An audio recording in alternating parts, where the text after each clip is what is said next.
Lectura del Santo Evangelio según San Mateo. En aquel tiempo, uno de los 12, llamado Judas Iscariote, fue a los sumos sacerdotes y les propuso: ¿cuánto me dan si les entrego a Jesús? Ellos acordaron darle 30 monedas de plata, y desde entonces andaban buscando ocasión propicia para entregarlo.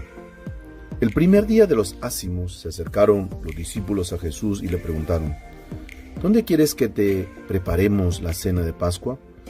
Él contestó: vayan a la ciudad, a casa de fulano, y díganle: el maestro dice, mi hora está cerca, deseo celebrar la Pascua en tu casa con mis discípulos.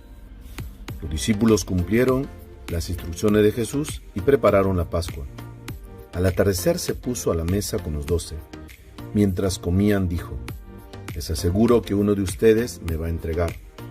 Ellos, consternados, se pusieron a preguntarle uno tras otro: Señor, ¿acaso seré yo? Él respondió: el que ha mojado su pan en el mismo plato que yo, ese me va a entregar. El Hijo del Hombre se va, como está escrito de él, pero ay del que va a entregar al Hijo del Hombre. Más le valdría no haber nacido. Entonces preguntó Judas, el que lo iba a entregar: ¿soy yo acaso, maestro? Él respondió: tú lo has dicho. Palabra del Señor. Queridos hermanos, Jesús experimenta antes de ir a la pasión la traición de Judas, aquel a quien él había llamado, había elegido, lo había hecho su apóstol y le había confiado la economía, la bolsa. Uno no confía la economía a alguien que sea de su mucha confianza.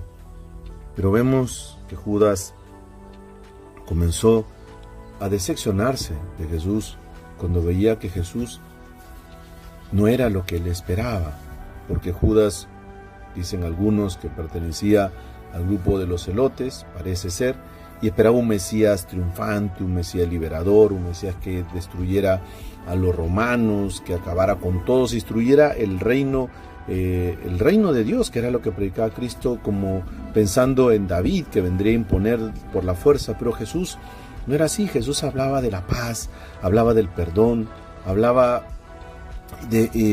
hacía las paces con los samaritanos, con la mujer samaritana, hablaba también ponía como ejemplo, curó al sirviente centurión y lo puso él como ejemplo de fe.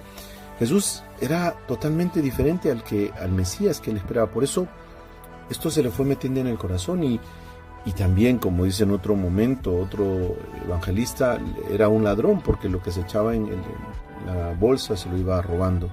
Era codicioso. Todo esto generó en Judas esta traición a su maestro.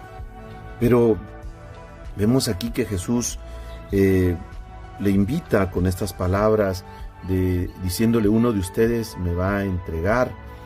Y también Jesús ya lo sabe y dice: ay de aquel que va a entregar al Hijo del Hombre, más le valdría no haber nacido. Con esto Jesús quiere que Judas se arrepienta, buscaba que reaccione y hasta el final quiere salvar a esta oveja perdida. Cuando le lava los pies, también Jesús le lava los pies a Judas. Y cuando en el huerto de los olivos le dice amigo, ¿no? Con un beso traicionas al Hijo del Hombre. Es decir, Jesús busca hasta el final. Pero vemos aquí también el ser humano que se cierra a la gracia y rechaza. Pero lo peor era que Judas se desesperó y, como sabemos, se quitó la vida.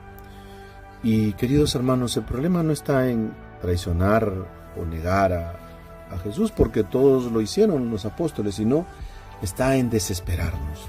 Queridos hermanos, si Judas hubiera ido a la cruz de Cristo y le hubiera dicho: perdóname, Señor, Jesús hubiera pronunciado la octava palabra. ¿Cuál es esa octava palabra? Judas, te perdono. Y en vez de ahorcarse del árbol, se hubiera abrazado del árbol de la cruz, Jesús lo hubiera perdonado.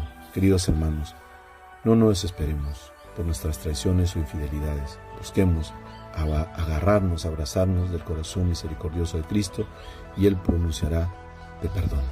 Que el Señor los bendiga, los cuide y los proteja en el nombre del Padre, y del Hijo y del Espíritu Santo.